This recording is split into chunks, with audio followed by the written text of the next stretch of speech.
Hello everyone, welcome to প্রিয় নারী blogs. শুভ সকাল সবাইকে। নতুন এক সকালের শুরু হলো।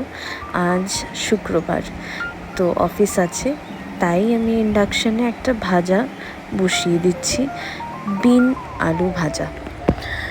যেহেতু আমার অফিসের তাড়ার জন্য অনেকটা বেশি রান্না খুব কম সময়ে করে উঠতে হয়, তো তাই আমার দুটো চুলাতে হয় না, তাই আমি ইন্ডাকশানেও একটা কিছু বসিয়ে দিই, আর দুটো চুলার মধ্যেও করেসপন্ডিংলি আমি কিছু কিছু করতে থাকি। তো এই যে আমার পুঁই শাকের রেসিপি তো তোমরা সবাইদের জানা আছে, রোজ হয়তো কিছুদিন পরপরই আমি বানাতে থাকি।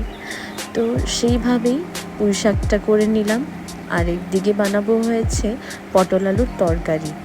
তো সেটারও তোমরা সবাই জানো নিশ্চয়ই, এখন আরও নতুন করে তো আমার পরিবার সবাইদেরকে দেখানোর আর দরকার নেই। তোমরা যেহেতু আমার ফ্যামিলি মেম্বার্স, তোমরা রোজই প্রায়ই দেখতে থাকো আমার এই রেসিপিসগুলো।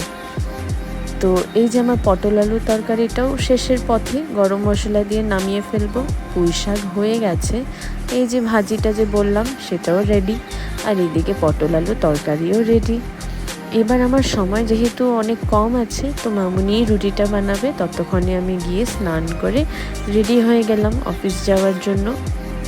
তো এটা আমার এক কোয়ার্ড সেটেরই টপটা আমি পরেছি, পুরো প্যান্টটা পরিনি, জিন্সের সাথে পরলাম। অফিস পৌঁছে গেছিলাম, আর এই যে যখন আমরা টিফিন খেতে বসেছি তখনের একটা দৃশ্য। বাড়ি ফিরে আজ ছিল 1 অগস্ট, আমার মার জন্মদিন। তো আমাদের মারা তো ক্রিম কেক খেতে চায় না, তো তার জন্যই বেকারি কেক যেটা ওরা পছন্দ করে তেমনটাই নিয়ে গেছি। আর এই যে দেখো আমার কুট্টু সোনাটা এখন সোফা চড়াও শিখে গেছে। তো এটা হয়েছে শনিবার দিন, যেহেতু আমার ছুটি ছিল, তাই ভাবলাম এয়ার ফ্রায়ারটাকে একটু ব্যবহার করা যাক। তো প্রথমবারের জন্য ব্যবহার করছি। বানালাম হলো বেগুন ভাজি। কম তেলে তো বেগুন ভাজি ভাবাও যায় না বাঙালিদের জন্য, তো তার জন্য ভাবলাম যে এয়ার ফ্রায়ারে একবার করে দেখা যাক কেমনটা লাগে খেতে। আরও বিশ্বাস করবে, খারাপ লাগেনি, খুব ভালোই লেগেছে, খাওয়া যাবে তার মানে। তার মধ্যে একটা পার্সেল আসলো, তো সেটা খুললাম, দেখি কি আছে এর ভিতরে। ও তারপর মনে পড়লো আমি তো এক গ্লাস অয়েল জার অর্ডার করেছিলাম, সেটা এসে পৌঁছেছে। তো গ্লাসের অয়েল জারের খুবই দরকার ছিল আমাদের বাড়িতে। আমাদের আগেরও একটা ছিল, সেটা প্লাস্টিকের ছিল, কিন্তু প্লাস্টিকের গুলো সে তেরকম হ্যান্ডি হয় না। আর এই যে এই ওপেনিংটা, নবটা যে দেখছো, সেটার জন্য অয়েলটাও খুব কম লিক হয়, তো খুবই হ্যান্ডি। আমার তো খুব পছন্দের, এটা সোলিমোর আমি নিয়েছি।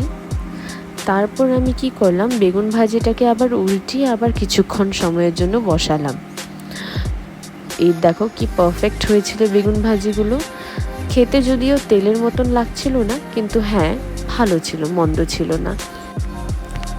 তো তারপর ভাবলাম একটু পনির টিক্কা করা যাক। তো তার জন্য আলু সেদ্ধ করে রেখেছিলাম, আর কিছু পনির ছিল আগের বাঁচা।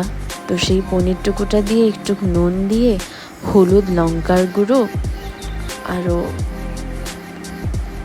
জিরে গুঁড়ো একটু দিয়েছি। দিয়ে আমি সেটার মধ্যে একটু সবজি মশলাও দিয়েছিলাম, আরও যে ধনে পাতা আছে সেগুলো কুচি কুচি করে কেটে সেখানে দিয়ে ভালো করে মেখে নিয়েছি। মেখে নেওয়ার পর এরকম যেরকম টিক্কিগুলো হয় চ্যাপটা চ্যাপটা গোল গোল, সেরকম করে এবার এয়ার ফ্রায়ারের মধ্যে একটু অয়েল, একদম কম পরিমাণে অয়েল ব্রাশ করে আমি সেগুলো বসিয়ে দিলাম 180 ডিগ্রি সেলসিয়াসে 15 মিনিটসের জন্য। একটা সাইড বসিয়েছি, তারপর আবার উল্টিয়ে দিব। তো আমার সেইটুকু সময়ে আমি কি করলাম, যেগুলো বাসন রয়েছিল জমা, সেই বাসনগুলো ফটাফট মেজে নিলাম। তো এইভাবে সিস্টেম্যাটিকলি কাজগুলো করলে খুব জলদি হয়ে যায় গিয়ে। তো এই যে আমার পনির টিক্কাটা হয়ে রেডি, খুব টেস্টি হয়েছিল। তো আজকের জন্য ব্যাস এতটুকুই রইল। Thank you for watching.